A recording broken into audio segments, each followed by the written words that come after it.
Hello everybody, ये parts of speech का second part का वीडियो है। अब हम इसमें पार्ट्स ऑफ स्पीच का मतलब समझेंगे। सबसे पहले इंग्लिश ग्रामर में स्पीच का मतलब वर्ड्स होता है। ऐसे स्पीच का मतलब वॉइस हो सकता है, साउंड हो सकता है, डायलॉग हो सकता है, मगर इंग्लिश ग्रामर में इसका मतलब होता है वर्ड्स। और पार्ट्स का मतलब होता है टाइप्स। तो बेसिकली पार्ट्स ऑफ स्पीच का मतलब होता है टाइप्स ऑफ वर्ड्स। तो इंग्लिश ग्रामर में हमारे पास टोटल 8 पार्ट्स ऑफ वर्ड्स है।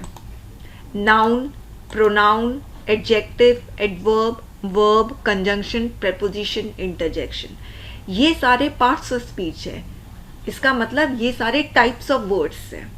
ओके, तो नाउन एक तरीके का शब्द है और उस शब्द का मतलब क्या है वो हम आगे पढ़ेंगे।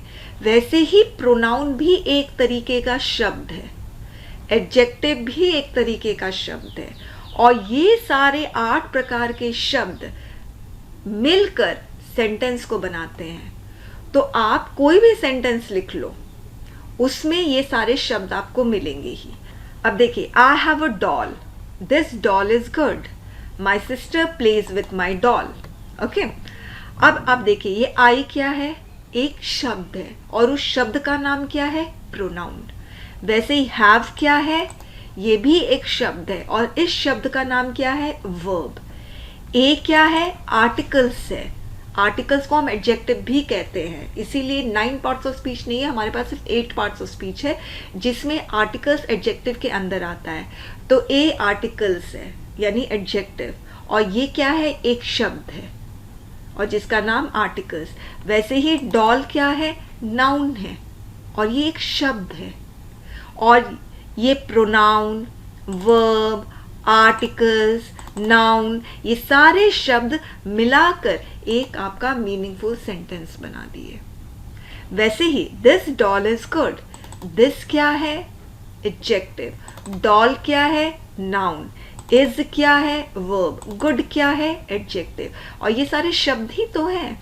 दिस भी शब्द है जो एडजेक्टिव का काम कर रहा है, डॉल भी शब्द है जो नाउन का काम कर रहा है, इज भी शब्द है जो वर्ब का काम कर रहा है, गुड क्या है? एडजेक्टिव है। तो ये सारे शब्द मिलाकर एक सेंटेंस बन गए हैं। ओके, तो माई सिस्टर में माई एडजेक्टिव है, सिस्टर नाउन है जो कि एक शब्द है, प्लेज वर्ब है, ये भी शब्द है, विद प्रेपोजिशन है, ये भी शब्द है, माई एडजेक्टिव है, ये भी शब्द है, डॉल नाउन है, ये भी शब्द है, और ये सारे शब्द मिलाकर एक सेंटेंस बने हैं।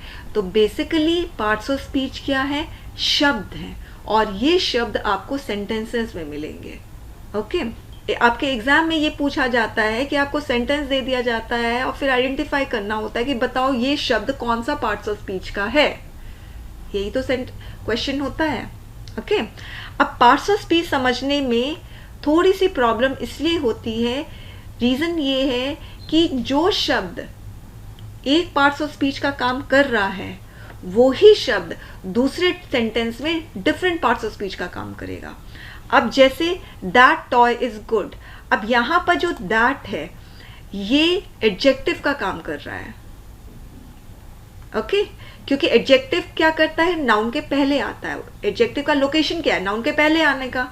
तो टॉय नाउन है, नाउन के पहले क्या आया? दैट, तो ये एडजेक्टिव बन गया। और ये दैट सेकेंड सेंटेंस में ये प्रोनाउन का काम कर रहा है। प्रोनाउन क्या करता है? नाउन को रिप्लेस करता है, नाउन के साथ कभी भी नहीं आता है। और प्रोनाउन और नाउन सब्जेक्ट में आ सकता है। ओके, तो ये प्रोनाउन सब्जेक्ट में आया है, बिना नाउन के आया है, तो इसीलिए ये प्रोनाउन है। अब ये सेम दैट यहां पर देखिए, ये कंजंक्शन का काम कर रहा है, क्योंकि कंजंक्शन का काम है 2 सेंटेंसेस को जोड़ना। तो ये दैट 2 सेंटेंस को जोड़ रहा है। ही सेड एक सेंटेंस, और he had completed his task दूसरा सेंटेंस। तो दैट 2 सेंटेंसेस को जोड़ रहा है। ओके, तो पार्ट्स ऑफ स्पीच समझना क्यों मुश्किल है? क्योंकि एक ही शब्द डिफरेंट पार्ट्स ऑफ स्पीच का काम कर सकते हैं डिफरेंट सेंटेंसेस में। ओके, अब यहां पर देखिए नेक्स्ट सेंटेंस में वॉक। अब ये वॉक यहां पे वर्ब का काम कर रहा है, और ये ही वॉक दूसरे सेंटेंस में नाउन का काम कर रहा है, क्योंकि वर्ब के पहले हम कभी भी आर्टिकल नहीं लगाते हैं। Okay, he is a playing ऐसे बोलते हो, या ही इज प्लेइंग ऐसे भी नहीं बोलते हो। तो वर्ब के पहले हम कभी भी आर्टिकल नहीं लगाते, तो वॉक के पहले यहाँ पर कोई आर्टिकल नहीं है, मगर यहाँ पर आप देखिए वर्ब के पहले आर्टिकल है। इसका साफ इंडिकेशन यही है कि ये वाला वर्ब का काम नहीं कर रहा है, ये शब्द यहाँ पर नाउन का काम कर रहा है, जो देखने में वर्ब है, ओके, मगर काम किसका कर रहा है? नाउन का। आई होप आपको पार्ट्स ऑफ स्पीच समझ में आ गया होगा। अब नेक्स्ट वीडियो में हम नाउन करेंगे, और ये जितने भी नोट्स हैं, ये नोट्स जिनके पास मेरे पेन ड्राइव वीडियो लेक्चर्स हैं CDS के, उनको ये नोट्स लेने की कॉपी डाउन करने की ज़रूरत नहीं है, जो भी मैंने यहाँ पर स्क्रीन में आपको दिख रहा है, मगर जो YouTube से देख रहे हैं उनको ये कॉपी डाउन करना ज़रूरी है। Okay, thank you students.